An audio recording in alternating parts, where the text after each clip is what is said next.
Welcome to Suffolk Matters, where all of Suffolk County meets the men and women of Suffolk AME. News, opinions, and insights you won't hear anywhere else. Here's your host, the president of New York's largest independent union, Suffolk AME's Dan Leveler. Welcome to another edition of Suffolk Matters on Walk 97.5 and 94.3 The Shark, where Suffolk County meets the men and women of Suffolk AME.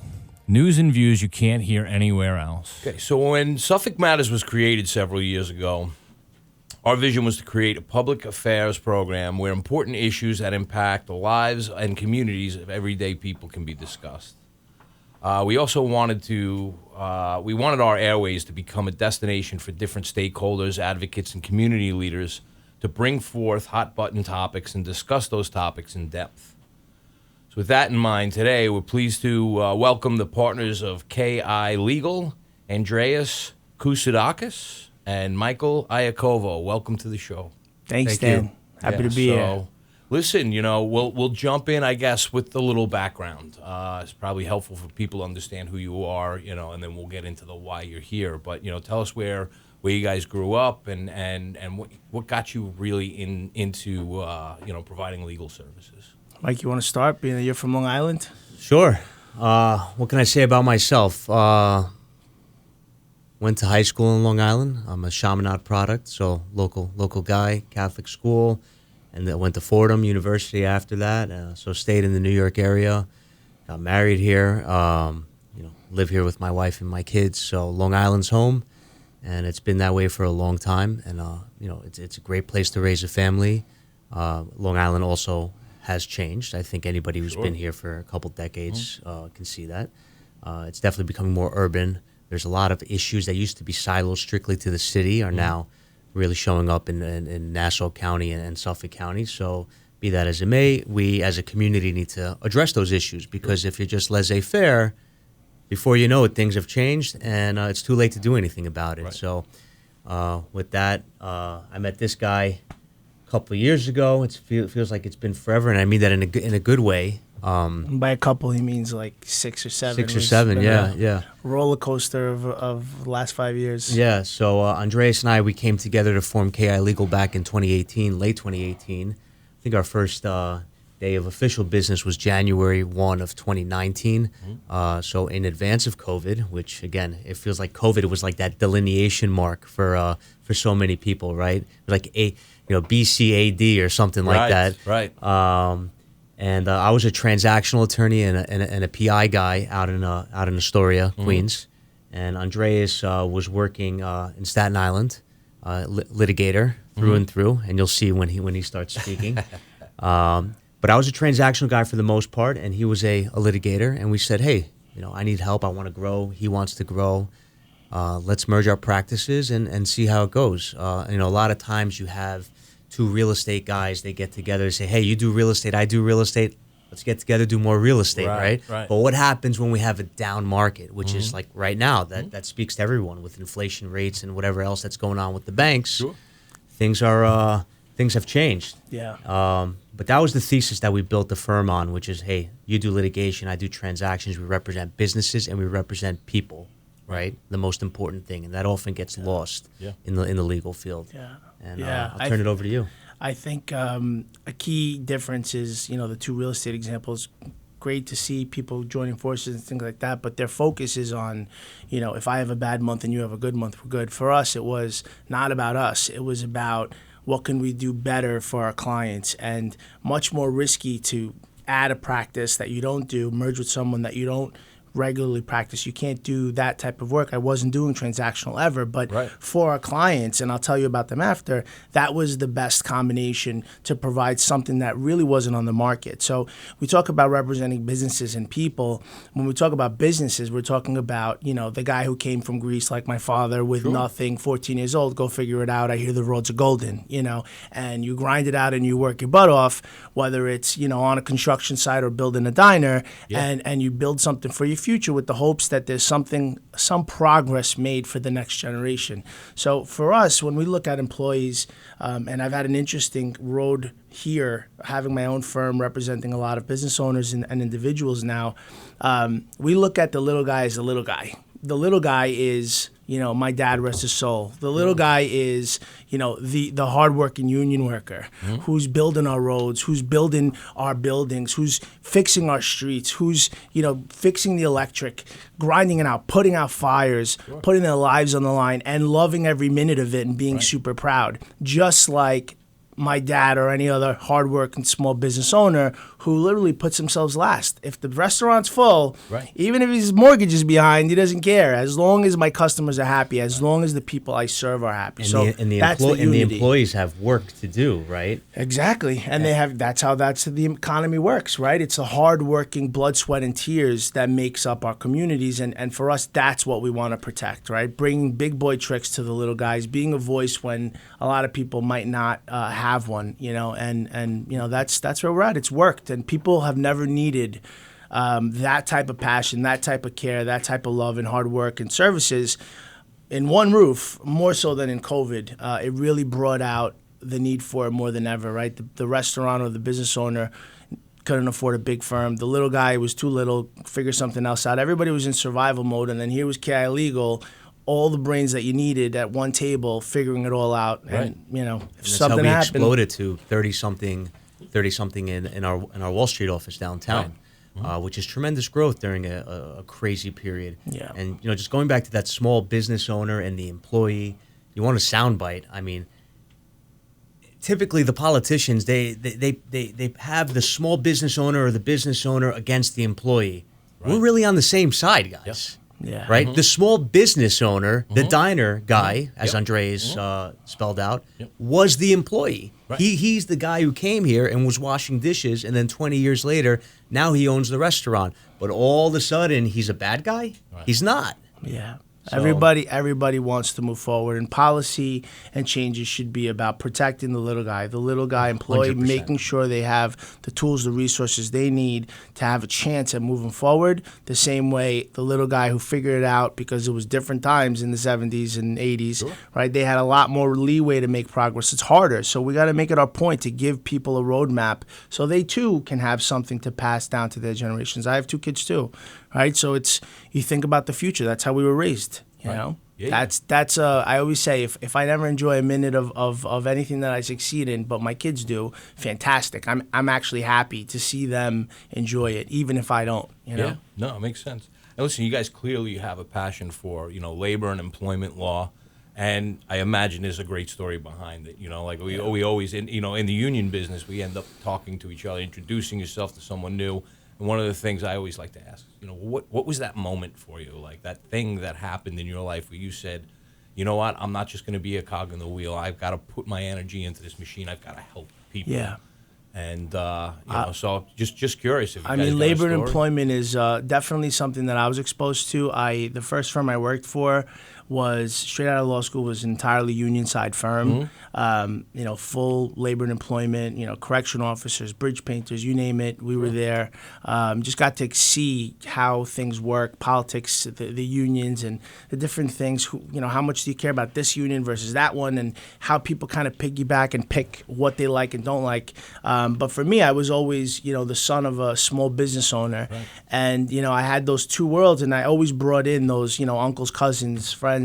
And I got to see both sides, the really hurt employee that had a bad guy on the other side, right? And then I also saw the small business owner who was being attacked, caught flat-footed by these, lawyers who were just looking to take advantage of, a flat-footed business owner on some record-keeping technical violation. So instead of waiting for, my uncle, my cousin, my brother, my neighbor to get sued again and build a life helping them when they get sued, but waiting for them to get sued, I took a proactive approach, right? You see a problem, you got to fix it ahead of time. You get a case, the client makes a mistake, you teach them so they don't make the mistake again. You put them in compliance, you do things the right way.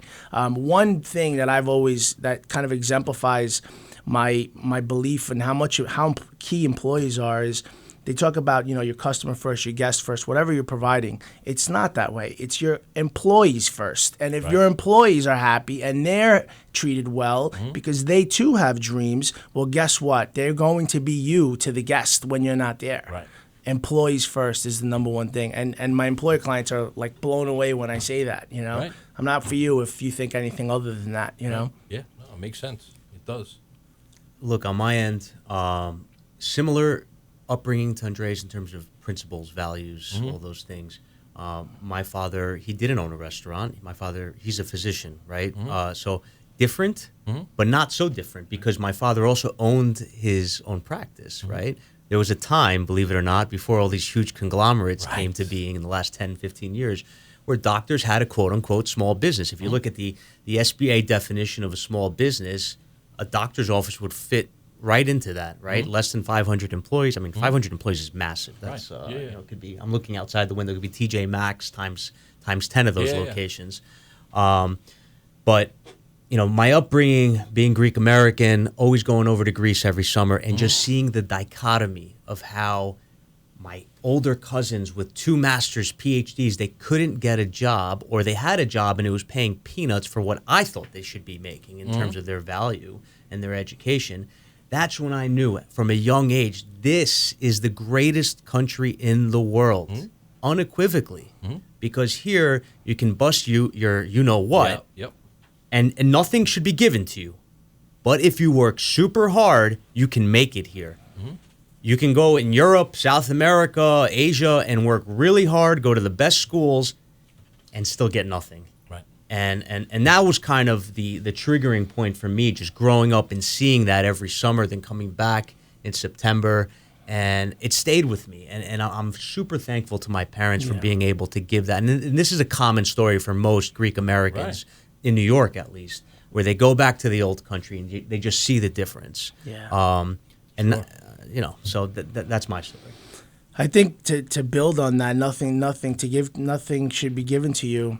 You know, nothing should be taken for you, and you shouldn't be taken for granted either. And I think that the country's lost its road. I think it's kind of widespread accepted now as what's happening here, because you know, my father, your father's world of nothing's given, you work hard, the equation's different. If it was A plus B, now it's A plus B plus C plus D equals whatever you're going for. You got to give a lot more than you had to in the past, and it's okay to fight. It's okay to have a bigger challenge, you know, obstacles and stuff like that, but we do have to protect the things that really matter. And you know, like the bravest, right? The FDNY, the right?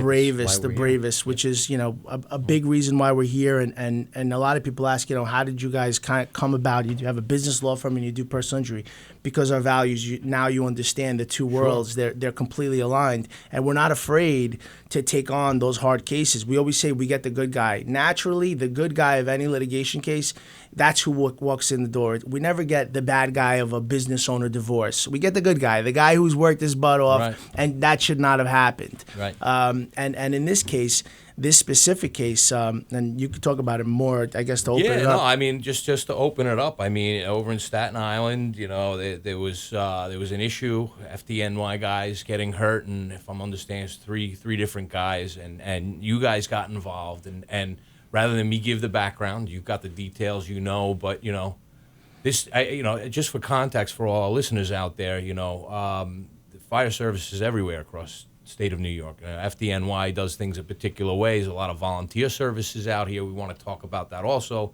But the fact of the matter is, these are people going in, whether it's a volunteer or a paid guy, they're going in and they're putting themselves in these very dangerous situations. And they're workers. They're workers no different than anyone else you see working anywhere. And, you know, again, a union guy, very much for working people. I believe if a job exists, and you're doing it, you should make enough to be able to survive, keep the lights on, and if you work really hard, you can build yourself up.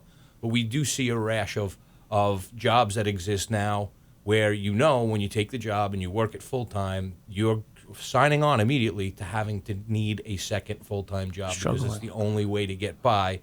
And that's my issue to address. On your side of things, let's talk about these FDNY guys. What happened there in Staten Island? There was a fire on Staten Island a few blocks away from, you know, where my kids are. And, you know, I read about it. It was 22 firefighters severely injured. Basically, long story short, they ran into a raging fire. And the reason why it was worse than it should have been is probably one of the many reasons is there was a firehouse, the one very close to it, that was out of service. And it was out of service because of medical exams that they do once a year. And when I read this, it just blew my mind that the people that we that run into burning buildings and car accidents and the craziest of emergencies, you name it, as many decades you could go back, these are the people that save the lives every single day. That's why they're the bravest. And for a little overtime that could have solved this, one of many different solutions, they're going, the next firehouse, next town over is coming there, and there should be other people there. And even when they get there, they're not other firehouses. You're short. You're running into a fire with less resources, less power than you should have. And, so 3 people almost died. So basically the firehouse that was right next to the fire was closed. Yeah. For exams, medical exams. Yep. Right? So those And guys, it wasn't covered. It wasn't replaced. Right. It's crazy, right? And so people from outside the area, maybe not as familiar with the blocks in the neighborhood and everything else, had to then run in and cover the fire. Who's covering the fire if something happens down by where they were from, right? Ripple effect. It's the ripple effect. It's bad policy. It's roulette is what it is. It's roulette. And the ball did not land on 17 this time. Right. It was a complete mess. That's your number? Right? Is it 17? Well, it's one of them. We won't talk about RAC trips. Yeah. But So- that's what happened here. And it was a perfect storm. You had a ripple effect. There was another fire truck that was coming. They got into an accident on the way there. Now it's continuous now, right? And so the one thing stood in my mind is meeting with these firefighters and hearing them relive vividly every single second of that fire was just mind-blowing to me. And they don't deserve that. And it's a simple fix is the bottom line. Sure. It's bad policy, as you pointed out, and I think that one alarm fire that should have been a one alarm fire turned into a 4-alarm fire because of this delay. And everybody's going to say, well, when did they arrive? They were there, I don't know, 6 minutes, 5 minutes. That's not the point. The point for any fire, ask any firefighter in this country, it's not when you get there. It's when water is put onto the fire. How long does that take? You have the ladder, you have the engine. They're a team. It's like football, right? Yeah. If the quarterback is on the sideline, the offense can't run. It's the same thing, and that's what happened here. And listen, if I'm getting this right, it's not just about the response time here. No, right? definitely not. It's also the fact that you now have less firemen to cover the area, right? Period. So 100%. And by the time the backup keeps coming, things are already out of control. Yeah. You hear, one of our clients laying on the floor surrounded by fire, just waiting. And it's just unbelievable to think that we're allowing that to exist. And this is a policy that, people talk about policy change. You could change a policy one day and then, okay, we change the policy. Okay, we want something permanent. We want something that this is not going to be reversed next year, right? Because there are other examples where a piece of equipment is provided after something devastating happens, but then nothing devastating happens where that's ever used, and it becomes a line item that you take off the budget. And then sure enough, shortly thereafter, something happens again and they wish they had it.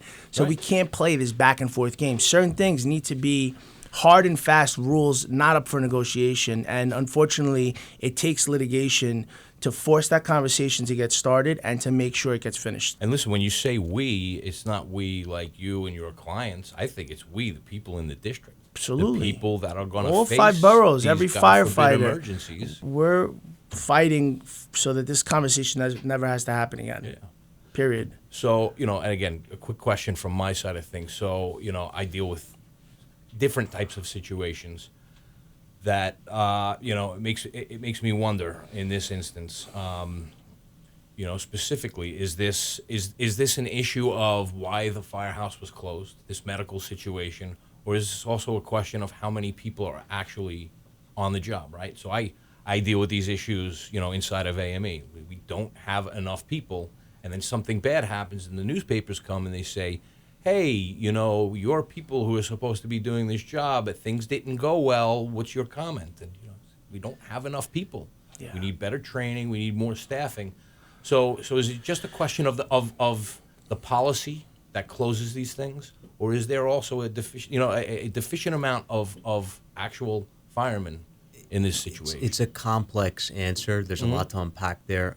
Yes, I think on the highest level, the policy is extremely flawed, which is why we're attempting to do what we're attempting to do. But that said, the biggest indicator, at least in business, and be 100% sure, the powers that be look at this from a business profit and loss, or not profit and loss, but like a budgetary thing, as you said, Andres. How much is line gonna items cost and me? how, do we want to keep this firehouse open or should we close it? We don't want to pay overtime, so on and so forth. But the other things that have come to light the last couple of years that cause delays, which are more difficult to quantify, are you have firefighters or engines that have to be that are dodging bike lanes now, which causes a delay. You have outdoor seating for restaurants, which causes congested double parked UPS trucks. So all of that accumulates and just leads to incidents like this. Right. You also have increase in population and not a proportionate increase in firemen. Yep. It's a big thing, but And equipment, absolutely equipment, Yeah. fire trucks. They're not addressing the changes. So what I've always seen, and it's unfortunate, but the squeaky wheel gets the oil, as they Right. say, Uh-huh. period. So who's the squeakiest wheel right now? That's who's going to get the oil. Except that there's a lot of squeaky wheels, and maybe we should put all the wheels in one room and let's talk about them together because there's an interplay. Right. And, obviously we represent a lot of restaurants. We want them to see, outdoor dining, roadway dining. That conversation, even as an attorney for restaurants and a big advocate for restaurants, I mean, I'm an advocate. I'm on the steps of City Hall all the time on legislation, including roadway dining. Those conversations have to include the impact to the community. And that's how you're going to have a credible advocacy group, too. The New York City Hospitality Alliance always brings those conversations, the stakeholders together. If you want to get things done permanently, the my way or the highway attitude has to stop. And that's not what's happening. So, and especially not when it comes to the people that are saving our lives every single day, right? Sure. You put them on the sidelines until it's your house or your kids or you that needs them, right? Just like with the police officers, same concept. Everyone was screaming and yelling over the last few years, but at the end of the day, the first person you call is a fireman and a call police 911. officer, right? So Yeah. And listen, we're talking about a tragedy that happened to people who are there to mitigate tragedies, right? Yeah. That can't be a good feeling morale-wise, right? When you know that, your brothers and sisters in your line of work ended up in this bad situation because of this bad policy, how does that make you feel going into work the next day? How does that make you respond the next day when, and this is a necessary function of society, right? We can't just say, well, you know what, we're not going to have firehouses, we're not going to have firemen. If something happens, everybody will just kind of pull together and Take and your hose figure it out, sure. We'll bucket brigade this. Yeah. It doesn't work. No. It doesn't work. Not with the complexities of the world the way it is today. So, I would imagine, I would immediately would have a few thoughts, but I would imagine you guys in this whole process, you want to shine a light on this. You want to get people talking about, thinking about, and understanding it. But you probably have some ideas on how they could fix it too. Sure. I would imagine that's the goal here. Right? Yeah, when it comes to policy, we will look to the union to kind of give guidance and give. They've been trying to tackle this issue for a while, and it's the unions are fighting, and thank God we have them. I'm very pro-union, and I say that because again, it's small business owners. For me, they're so necessary. Critically important, but they know all the different issues and the right solutions and the best solutions. Our job is to put noise to this, make sure that this gets addressed. It's not something that should be forced into, collective bargaining negotiations. It's something that this is a big issue, and it should not be in exchange for anything. When it comes to the safety of firefighters, nothing is in exchange for that, period. Yeah, and so, just to expand on that a little bit, because I know we're talking about a universe the three of us are very intimately aware of, but maybe our listeners don't understand. The solve to this problem, what you're saying, the solve to this problem isn't we're going to give you more firemen and more equipment and training. We're going to change this policy for the better, and in exchange, you guys don't get overtime anymore, or you have to work holidays.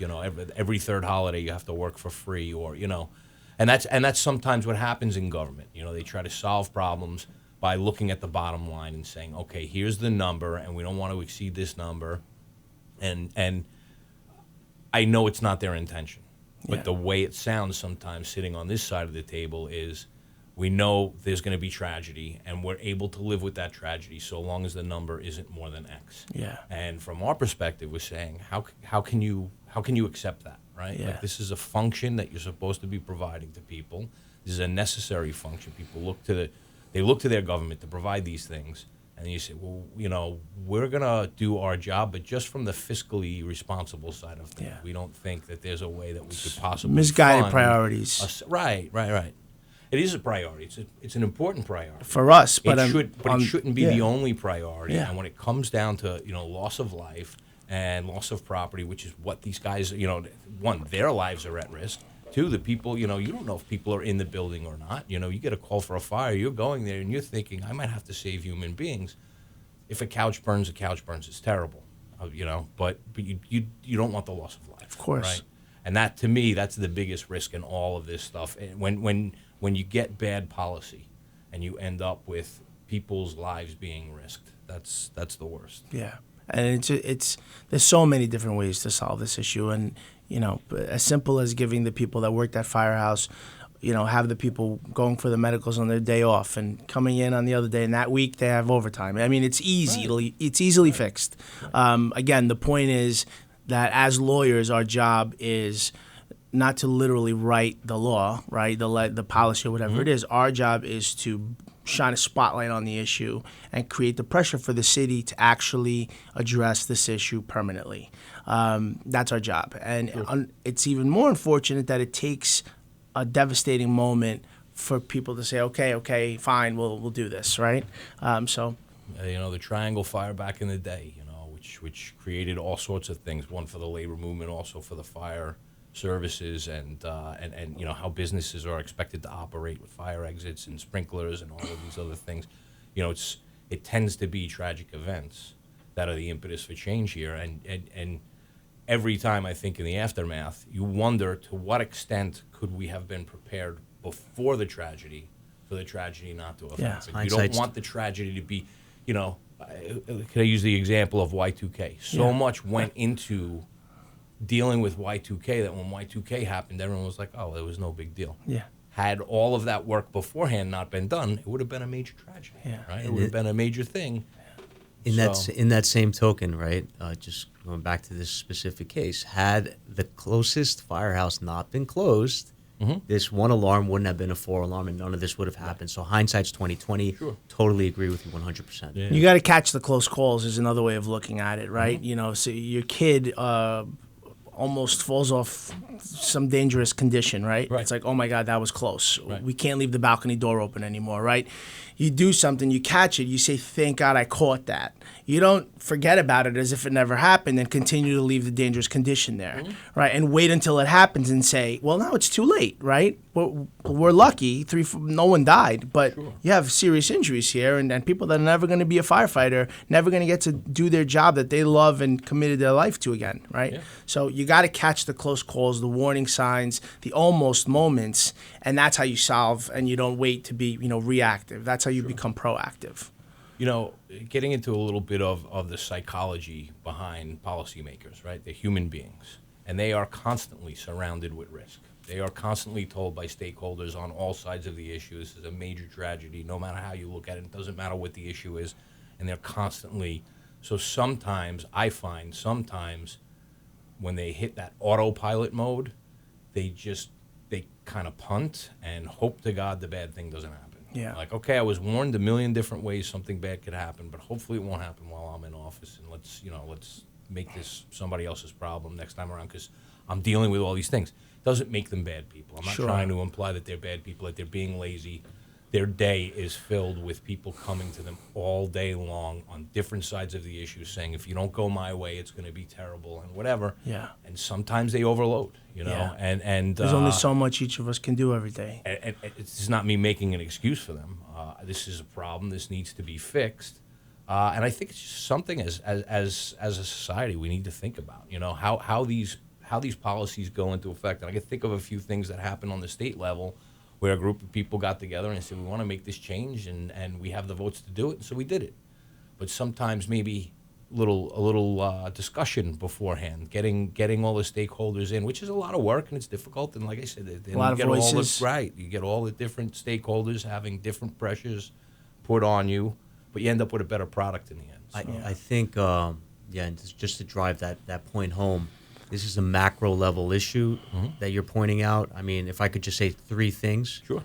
term limits, right? Something we can't punt. You got to deal with it now.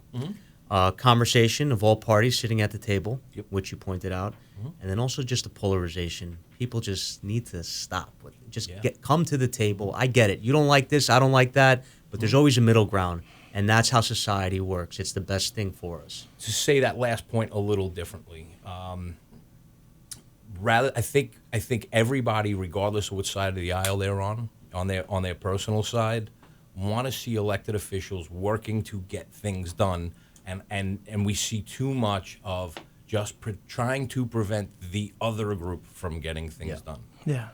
Politics, 20, 30 years ago, people were working, they had their differences, and they were open about it, and they would take their position or whatever, but the goal was we have to get things done. Yeah. Maybe we don't agree with the way you think you're going to fund it. Maybe we don't agree with the way you phrased the issue or whatever, but it was always understood. Now it feels like, it's all defense. It's not about advancing an issue that needs to be handled. It's about preventing the other guy from advancing an issue. So yeah, I said it before. It's about the my way or the highway concept has to stop. Yeah, that's another simple way of putting this. You can't go to the table with, if I don't get all of this, it's then nothing. Right. That doesn't work. You're going to get nothing in this situation or another one, right? Yeah. So no, again, that. Obviously, we're talking about a much bigger issue than the one that you're focusing on, but these conversations need to happen, just like the conversation about the firehouse closure. Yeah. These conversations need to happen. But my guests this morning, Andreas Koutsoudakis and Michael Iakovu, both from KI Legal, and they came in this morning to talk to us about the tragedy that happened in Staten Island. And guys, if you wouldn't mind, just share the contact number for your firm. I mean, obviously, you guys, we're talking about the Staten Island issue. A lot of volunteer fire service people out here on the island. Things happen with them too. They might want to reach out to you, put you in, get in touch. So, what's the number for your firm? 212-404-8644. KI Legal, KILegalPersonalInjury.com. Again, we're in the 5 boroughs: Nassau, Suffolk County, New Jersey, and Florida at this point. So a lot of good people on our team, and we show it in every case we touch. So. That's awesome, and I really appreciate you coming in, taking some time to talk to us about this big issue. Thank you for having us. Thank you. Thanks, guys. All right, and to our listeners, we'll speak to you next week.